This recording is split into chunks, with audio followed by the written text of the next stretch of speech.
Hey, welcome to Ed, a podcast about the teaching life. This is Conversation 89, and I am your host, Shane Lawrence. Ed is a proud member of the Alberta Podcast Network, powered by ATB. And joining me this week for the first time, it seems to be a long time coming, is teacher and ELL specialist, Carol Salva.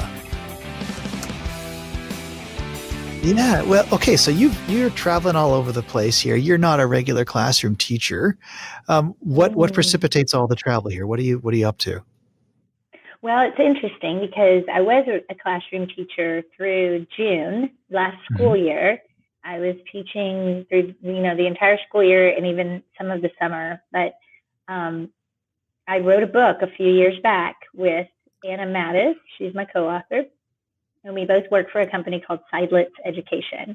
And so Sidelitz Education, we do ESL training. We do training to help you teach content to language learners, grade level content, and also to help you accelerate their acquisition of the target language. And so, Anna and I wrote that book, and it was about some experiences I was having in my classroom. And at the time, there wasn't a good book out.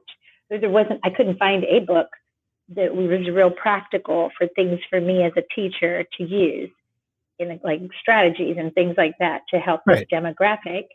And it just took off. I mean, I was working for my school district full time, but this company that does the CSL training, I had been following them, and I started subcontracting.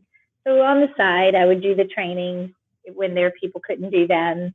And then when we wrote the book and the book took off, then I went part-time with my district and part-time with Sidelitz. And then this year, it's just gotten so much demand that I finally said, okay, it's about time to leave the classroom and do this full-time. So I do travel a lot. I do a whole lot of traveling. I could travel less because we control our own calendars. We can just say local travel only, local jobs only and things like that. Yeah. But right now, it's very exciting what's happening with the demographic that I teach is a demographic that it's not just newcomers that don't speak English. It's older newcomers who don't have literacy in their own language. Like, let's say they've never been to formal schooling. Let's say they've been in a refugee camp with no running water and no electricity up till they were 13. And then they were migrant workers who've missed huge chunks of schooling. And then there's other things associated with that all of it's in the book of how we're accelerating their learning. So it's pretty great. It's pretty great. I'm really grateful. Yeah, I'm really, really grateful that there's so many people that want us to come and share their work with them. I'm super grateful to our PLN because a lot of the ideas come straight from Twitter. Things that we learn together. So what are the highlights for you? I mean, you're no longer in the classroom, you're traveling around. So what makes this a good fit for you? Right now, what makes it a good fit for me is because things are happening it's just kind of a personal thing. So I started working with this particular demographic a few years back. It was something new for us in our district. We'd always had newcomers. We always had non-English speakers. That's been my background, and I was a bilingual teacher also. And before that, I have an English language arts through 12th grade background. So I was even a self-contained elementary teacher and bilingual teacher. So I'm no stranger to teaching kids content while they're gaining English more and more every day. That was always my space. But this demographic that was older and coming from trauma and frustrated and pre-literate, not even literate in their own language, and having such a culture shock and just the diversity of the things that we were dealing with, it was just new to me. So I wanted to learn more. So I had been out of the classroom, and I had been a specialist for many years. So I went back in the classroom with this huge influx of kids that we got. And it wasn't pretty for a while. It was it was default teaching. I wasn't doing the things that I know to do, and it just didn't make sense to me how this was supposed to work with kids. Like an example is a sentence frame. We say use a sentence stem, give them a sentence starter, and I would be like, but they can't read, so they can't read in any language. So what good is that? Yeah. So I just was thinking.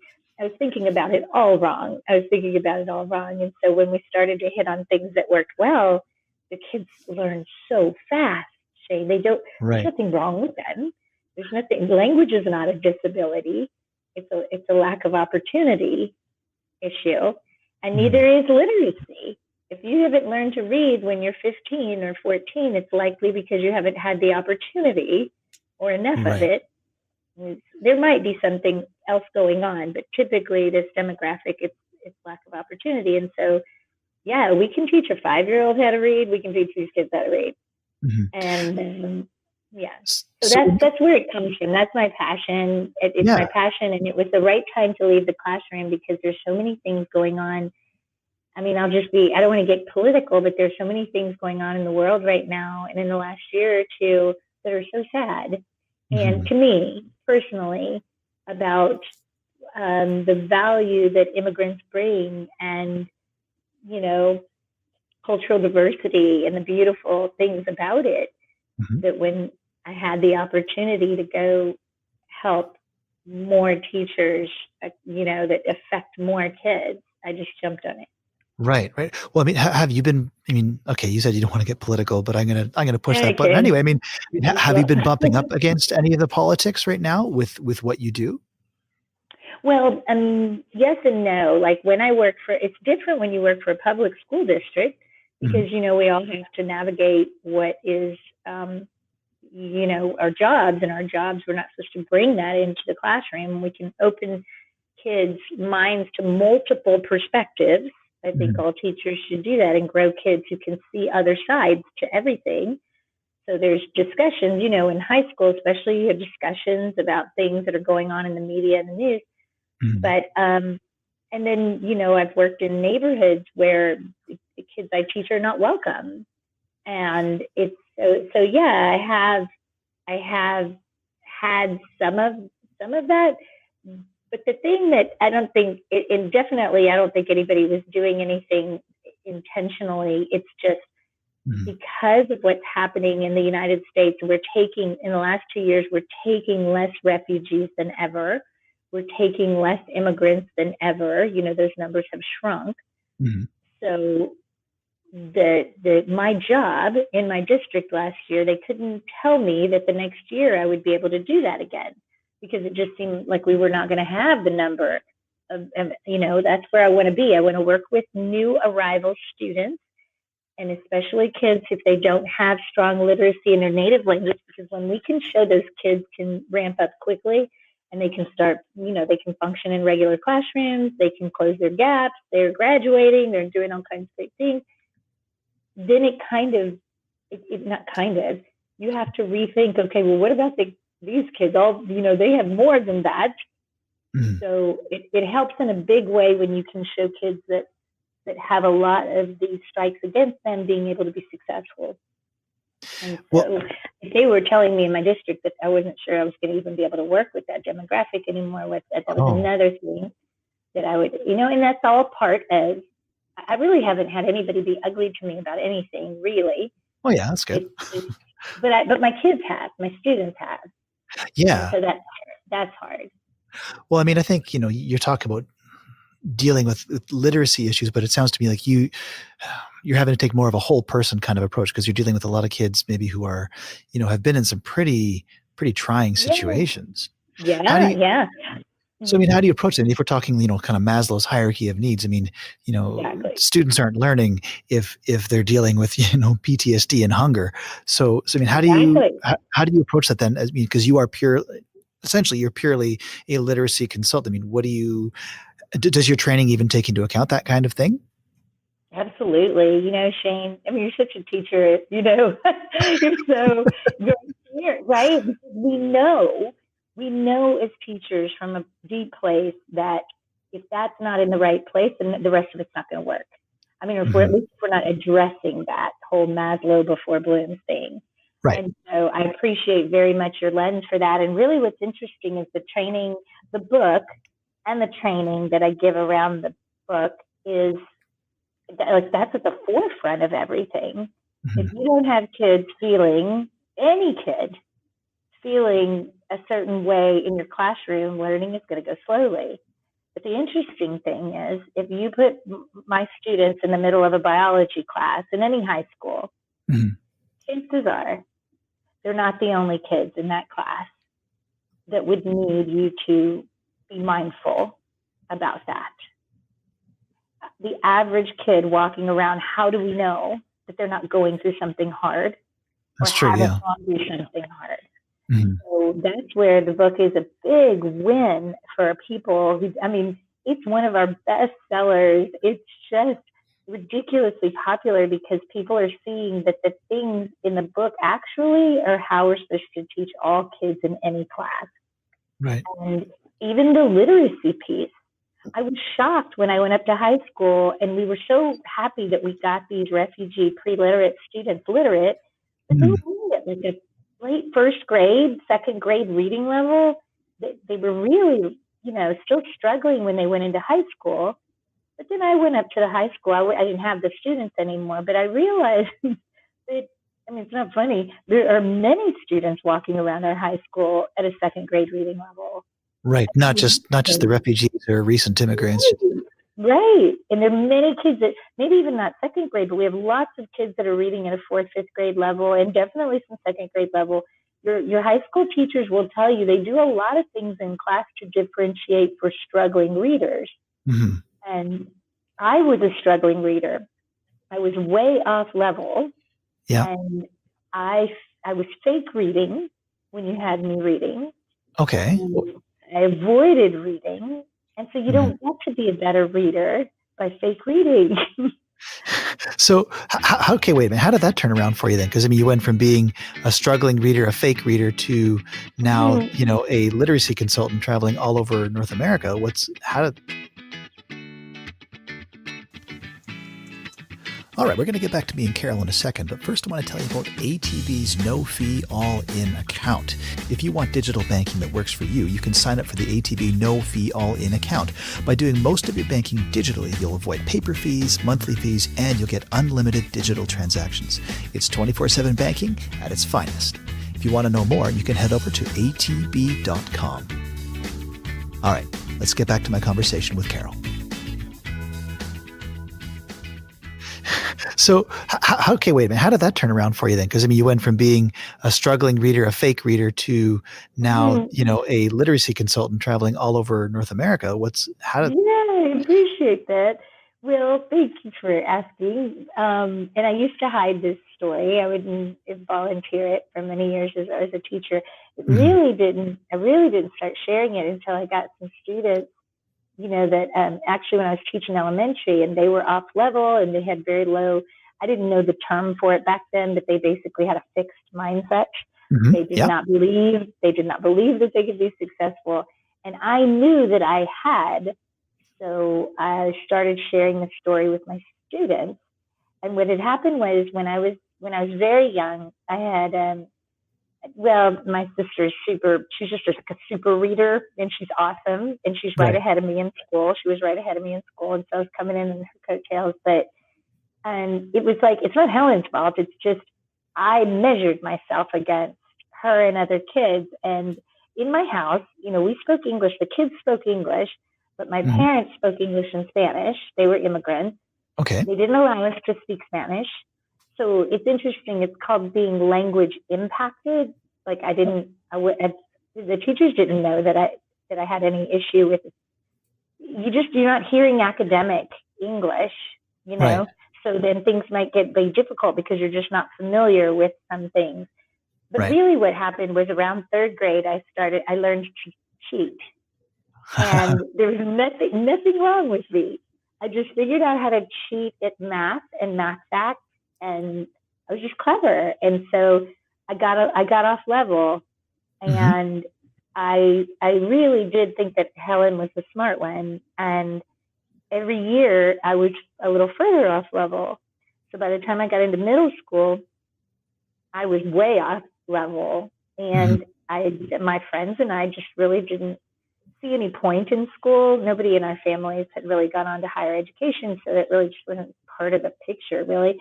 And so I mean, in my core group of friends who are awesome people, actually, by the way. It's just funny. At the time, we were really a bad crowd, and we just interested in anything else.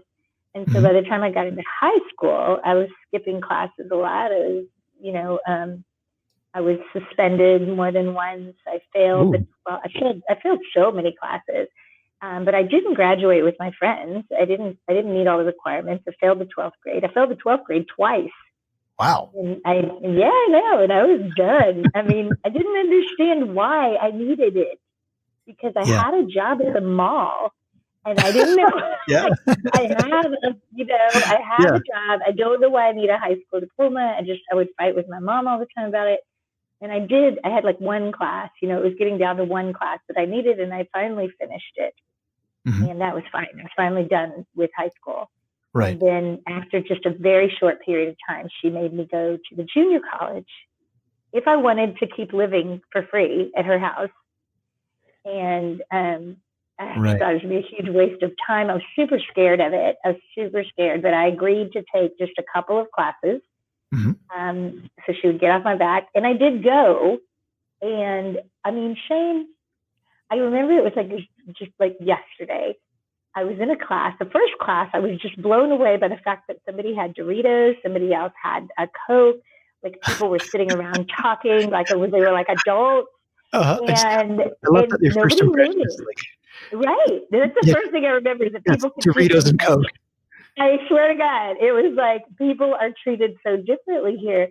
And then the professor, I happened to sit at a table with an elderly couple who was coming back to take a class, and they were very confused about some things. And the guy kept asking me if I would help them, just make sure they're in the right place. Like I knew what a syllabus was, and I knew more than these very nice people.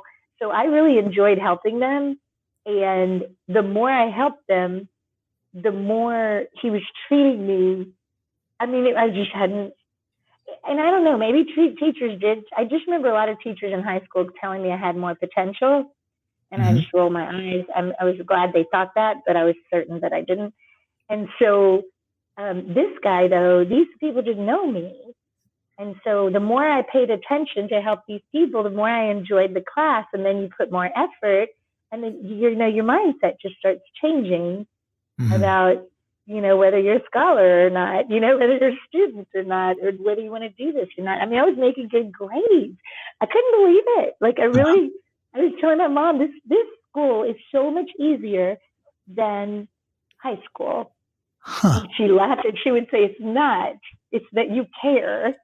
It's that you want it, and you never wanted it before." And she's absolutely right. So I did stay in college. I stayed at the mall, and I got different jobs over the years, but it took me eight years. And at one point, math was going to keep me from getting my bachelor's degree because I was going at night, a couple of classes for years and years and years. Math was going to keep me from getting it. And I just thought, I just can't learn this. I just can't learn this. And which was not true, but it was a lot. It was big math gaps that I had. And so, I got some really good advice. A friend of mine told me to find the most attractive tutor that you can find. That's the best advice ever. Very sound advice. I found an attractive tutor, and I spent hours with this guy all the time until I passed math, until I passed statistics and in college algebra, and I got my degree. I'm being facetious, but not really. Not really. No. That for me worked. For the 20-year-old Carol or 25-year-old Carol, this works. Yeah. I have my own money. I cared because it was my own money I was spending, so I wasn't going to waste time. I really wanted to learn the math. I really wanted to get this finished up. And so then, it changed my mind. Like the whole experience just starts to make you realize that, what's possible. So that's all I needed. I didn't go to school to be a teacher. I was in sales and marketing for many years. And then I changed careers when I had my own kids in my 30s. And I got my master's, and I'm about to start my doctorate. Like, it's just insane. People on Facebook don't believe any of that. They just laugh. He's like, no, you're not. They're like, you're not a teacher. You're not a teacher. I'm like, I am. And I'm not even Oh, that bad. Like, I'm kind of good.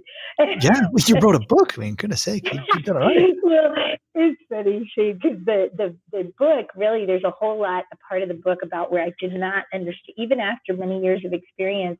I got a demographic that I wasn't familiar with, and I made so Mhm. many mistakes. And here are the things that I did. Like, here's how I felt. Nothing was working. Like, it's Mhm. not a book like just do this. There are many strategies that work, but I'm Mhm. very honest that I came at it from a point of not feeling confident that I was going to be able to help these kids. But we have people out there. You have support. You have help. Everybody does. You and I know each other. Look, we know each other. We're Mhm. not even in the same country, and we can help each other. And so that help is out there. And if you enter into things as a learner Mhm. with your kids, you can't go wrong. I like that. Now, if it sounds to me a little bit like, I don't know how to describe your path, but it sounds like there's almost a bit of luck in that. I mean, you went through the system, the education system. You came out like a lot of students feeling, I think, like that just it wasn't for you.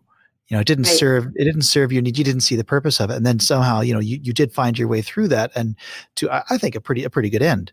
Um, but what about the students who have your experience, but then after school they don't find that path? I mean, how do you using literacy? I guess let's hit the nail on the Mm-hmm. head. I mean, how do you help kids get on that path?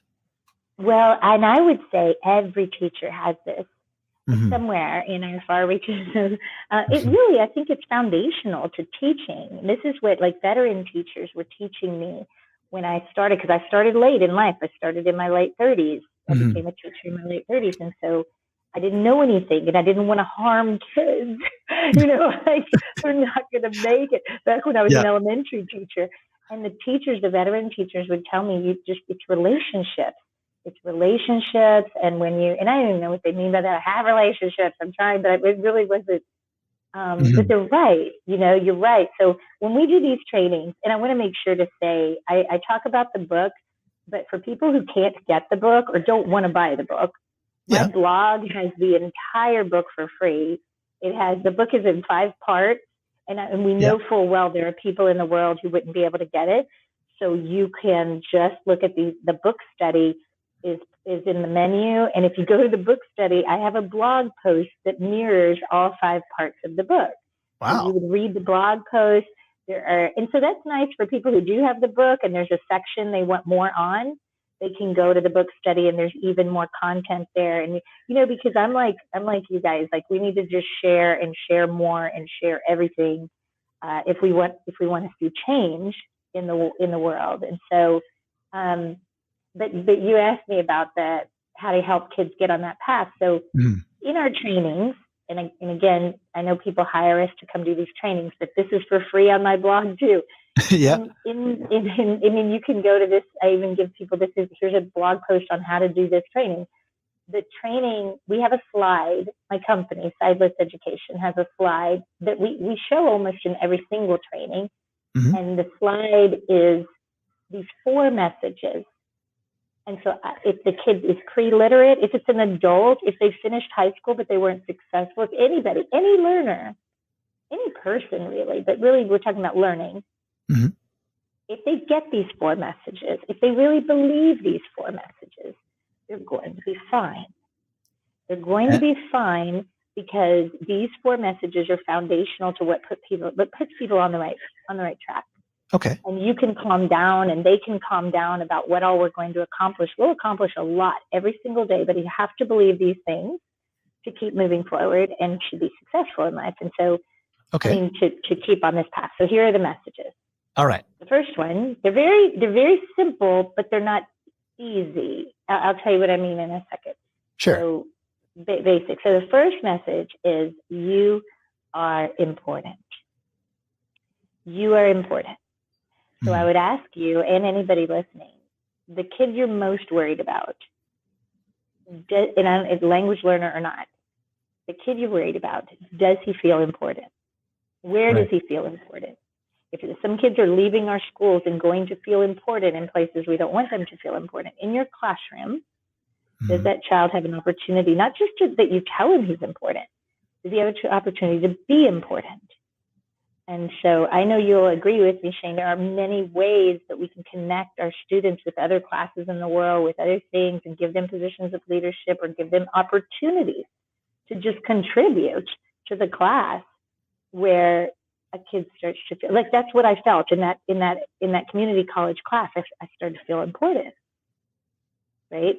Yeah. And so these kids, any kid who feels marginalized, like the other kids have more than me, or they look at me, or they look at my culture like it's different, or whatever, it's that Maslow thing. Like, if you don't feel important, that's going to be an issue. That's going to be an issue. So that's the first one. You are important. The second one is what we are learning is important. Kids have to believe that your content is important. If they don't believe it, how invested are they going to be? So we need to make sure that all kids, that we know how to articulate to students of whatever you're teaching and why it's important for them in their life, not for the test of the state of the province, but why is what you're teaching them important? Yeah, I mean, isn't that one of the worst things you can say to a student? Is like, we got to learn this because it's on the test. Right? That's right. I mean, we got to make sure they know that it is going to be on the test, but that's not why we're teaching it to you. Exactly. It's not a great way to sell importance. Exactly, and they don't care. They care because they want to get in college, maybe, or whatever, but they'll care a lot more if they see how it impacts them as a person or later in life. Absolutely. Or now in life, So even though I teach foundations of literacy, I show kids how fast you can ramp up and how your life's going to change, because there's no reason you can't do this. Right. And so it's very important to your success to hang with me, and you can. And that's the first one is you're important. What we're learning is important. The next one is pretty important too. This next message is, we will not give up on you. Ooh. Yeah. And so again, reflect on the student you're most worried about. Is that kiddo used to people giving up on them? Because a lot of our kids, the older they get especially, I got real good at making sure you would give up on me. If my life is way easier the minute you give up on me. Yeah. As soon as you give up on me, I can fly back under the radar. I can sit back in the back of your class. I can coast in here. I can even cheat and nobody cares. Nobody just give up on me. Just leave me alone. Please give up on me. Right. It's funny you're saying that. I'm thinking of some students. I'm like, yeah, I totally. And they're acting ridiculous. They're acting ridiculous because you'll probably give up on them sooner. If they act a little ridiculous. So I don't care how that kid's behaving. I don't care what's going on. You're just not going to, it's not going to happen. I'm not going to give up. I'm not. I'm going to be here. I'm going to keep finding you in the hallways. I'm going to keep finding you after school up to the very last minute. I did have a kid last year. I never felt that it really clicked. I never felt that he really was with us, and he left. The year ended, and I was still trying to connect to make a difference for him. But I don't care. I might have to be the memory. I may have to be a memory for him, that someone, that people don't give up, because that's what I needed when I was in junior college. I needed to have memories of people when I didn't believe in myself, that they had believed in me. And so we have to give them that message, that there's just no way we're going to give up on you. And then the last message is, you can do it. You can. And that sounds simple, but people would say that to me, and I just didn't believe it. It's nice that you think that, but I can't. And if I really think I can't, I'm right. Yeah. Because I wasn't trying, and why would I try? I was pretty sure I couldn't do it. So that's a big one. Is any learner, anybody in your class, where are the opportunities for them to feel important? That we can do those kind of things with clubs. We can do definitely in our classroom, even the way we question kids. If we're calling on the professional answerers, or who can tell me, and the same kids are raising their hands over and over again, even if I tell that kid, put your hand down, give somebody else a chance. Well, now I got a problem with that kid. Yeah. Sometimes we have to question in a way where we give everybody some wait time, don't everybody stand up. Don't sit down until you think you have a guess at this. Here's the question. And here's how I want it to sound. I want it to sound like the difference between a democracy and a republic is. Okay, that's the complete sentences. Here it is. When you think you remember, sit down. But I'm going to let you check in with your partners. So then 100% of the kids are checking in with their partners, and I'm walking around, and then I randomly call on somebody. That's like a questioning strategy that we teach teachers. So 100% of the kids had an opportunity to think about it. 100% of the kids had an opportunity to speak, and the person doing the speaking is the one doing the thinking. So they're speaking to each other. And then I'm randomly calling on kids, which gives them the message that any one of you should be able to answer this. Right. And if you can't. We have some things in the class that help kids get more information. There's posters that tell them, may I ask a friend for help, or could you please repeat the question, or could I have some time? I know you guys can come up with it, so we won't take I don't know anymore. Those kinds of things give kids messages, and then they start having little wins too.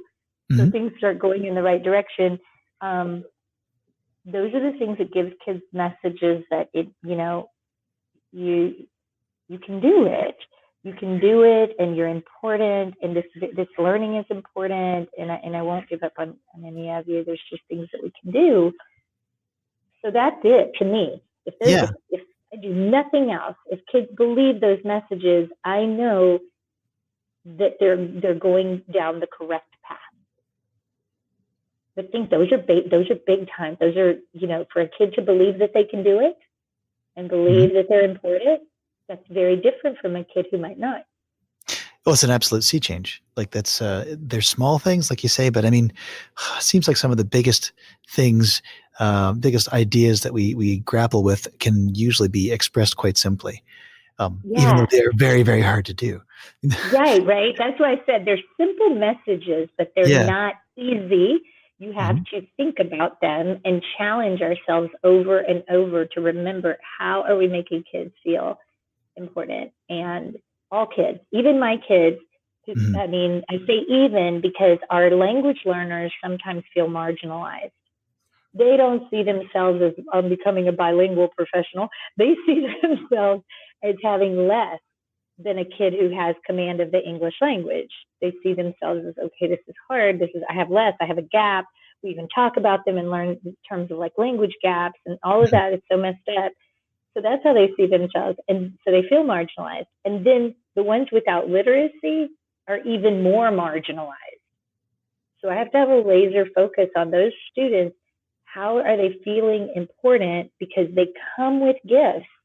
They all do. They come with a perspective that I don't have. They've seen things I haven't seen. And so we want to make sure they're part of conversations where their voice is honored, and then they start to surprise you. Well, I mean, it gets back to what you're saying about, the people doing the speaking are the ones doing the thinking. And so you're being robbed of a pretty foundational aspect of learning if you can't speak, if you can't express. Right. So, and let's think about that too, because I got that from a gal named Samantha Bennett is an instructional coach out of Colorado. And that phrase, the person doing the speaking is the one doing the thinking, and the one doing the thinking is the one doing the learning. Yeah. I mean, they can think without speaking, but are they? I don't know. Oh, I mean, I don't know as their teacher. Well, I mean, my stock response whenever, if a student's not doing any work and I come by and like, you got to do some work. I'm like, I'm thinking. I'm like, I have had 2 students in 15 years that I would actually believe that line from. Right. Tell me what you're thinking. Tell me about it. And then they're like, So this is the thing. If I'm doing all the talking in the classroom, even after a certain amount of time, some kids are checked out anyway. Oh yeah. And that's, that's just part of life. I'm the same way. I know that, I'm at a lot of meetings. It's like, I'm good for, an hour. And after that, everybody, kids' attention spans are short. And so everybody's so stopping frequently and giving all kids an opportunity to think and speak. The kids that I teach slip right into your classroom just fine if it's a language-rich classroom. If Hmm. it's an interactive classroom, they'll be fine because, again, there's nothing wrong with them and they understand more English every day. Every day is better Yeah. than the day before. It's not a disability. Yeah. It's Yeah. just a It's a lack of long road, opportunity. but it's yeah. Well, here, before we wrap this up, I'm going to put you on the spot. Okay. Give me a success story. What's an success? Yeah.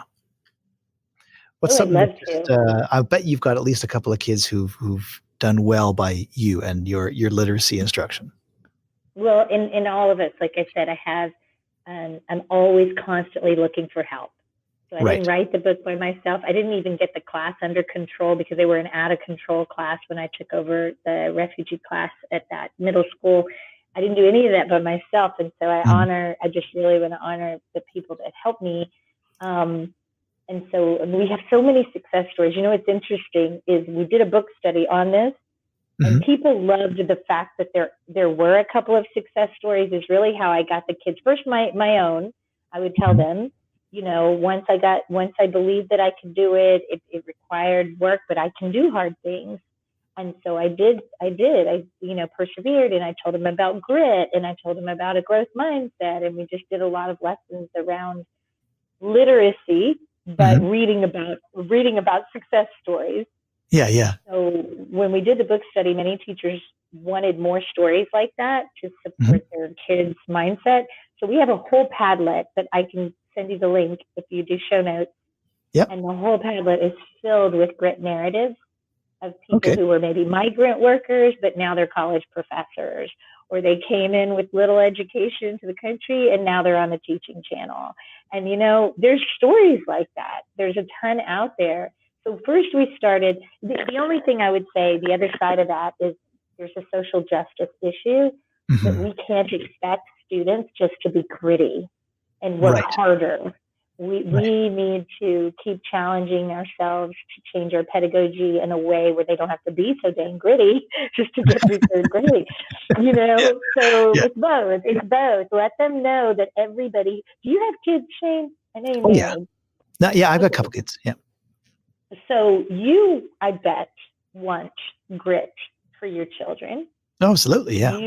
It's a predictor for success in life, and Mhm. so we make sure that our students realize now. And that's the other thing, Shane, is that a lot of the kids we're most worried about, they've been through hard things. Mhm. They've been through hard things, so I don't have to convince them that they're strong. They know it. They just haven't made the connection to academics.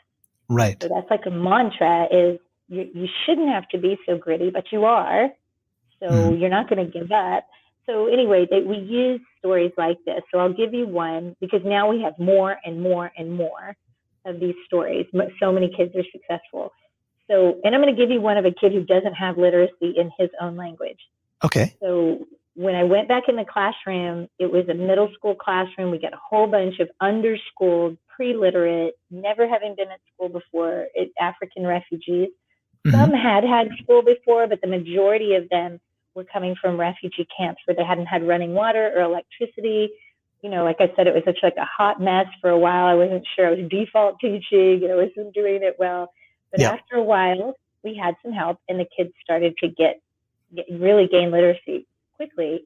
And one of the students, many of them, went on to the high school the next year. And again, they were at a low literacy level, but at least they were literate. They were starting to go down that road. Mhm. And then I was teaching high school, but I didn't have those kids.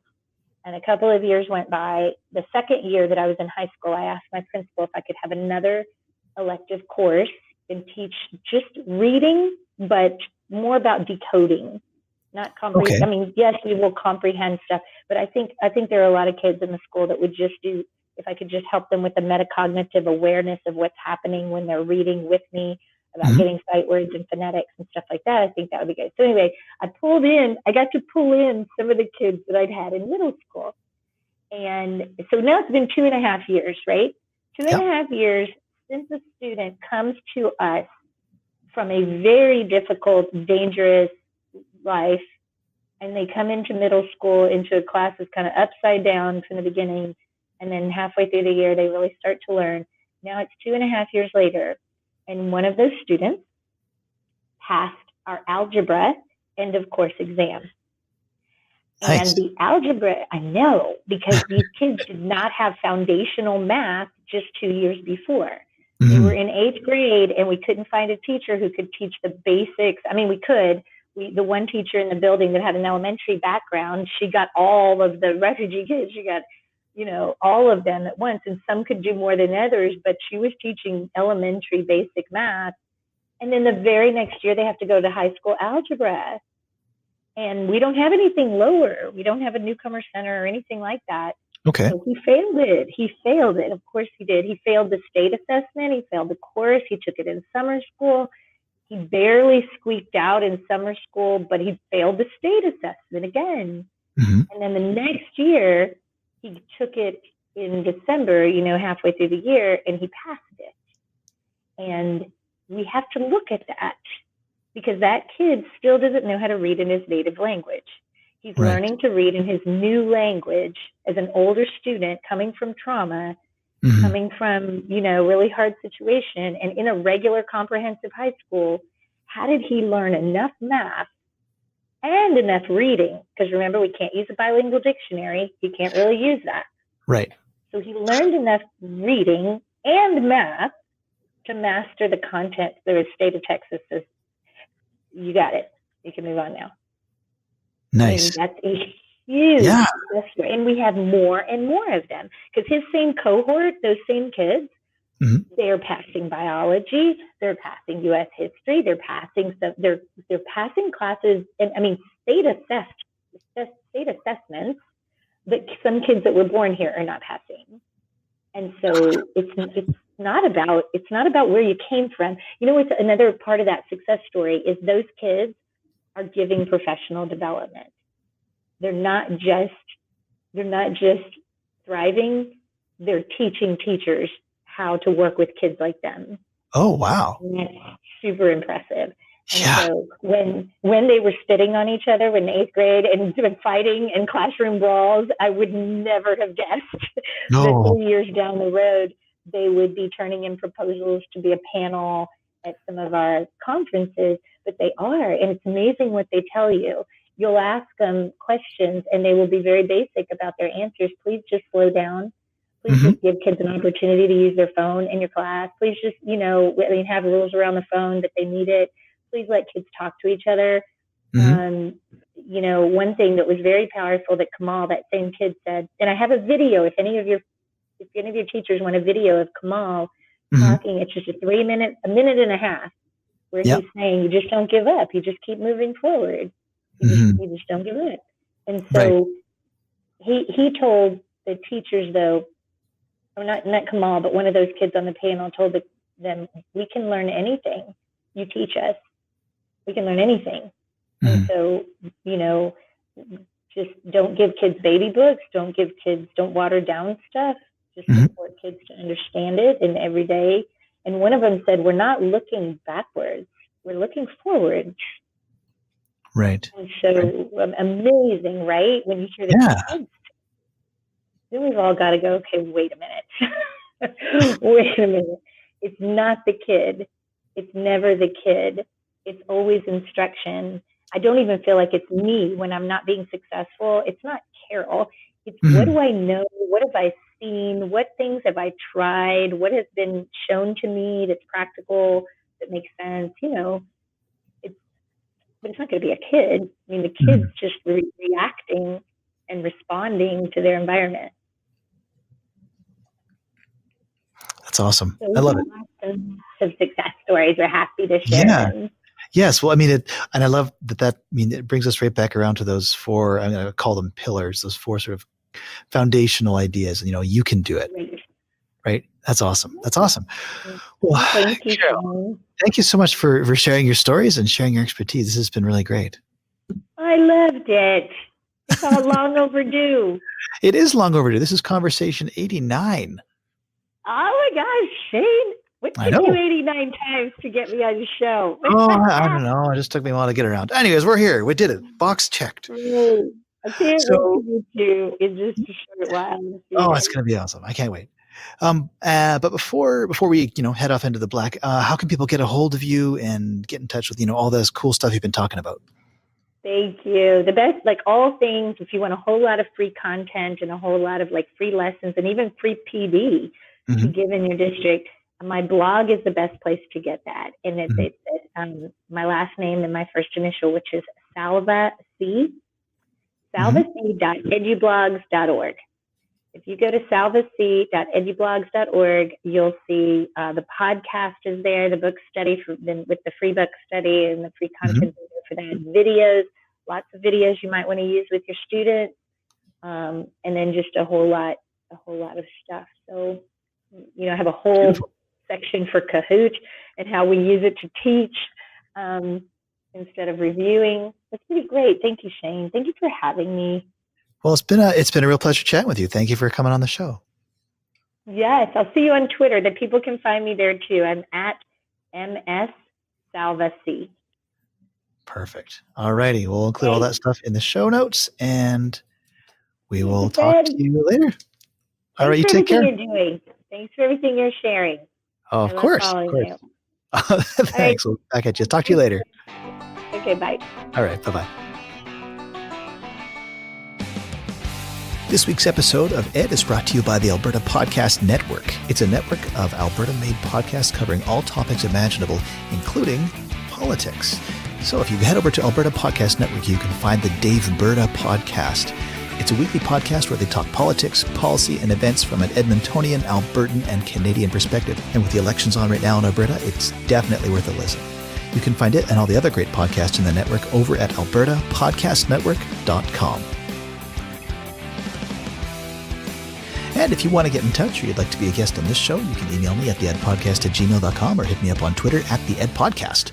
If you'd like to listen to more of Ed, you can head over to the website, theedpodcast.podme.com, or find us on Apple Podcasts, Spotify, or the podcatcher of your choice. Just search up Ed Conversations and look for the blue apple. Ed can also be heard on VoiceEd Radio. It's 24-hour internet broadcasting devoted to the best ideas in education. Just head over to voiced.ca. So, on behalf of myself and Carol, thank you so much for listening, and we'll catch you next time. Bye.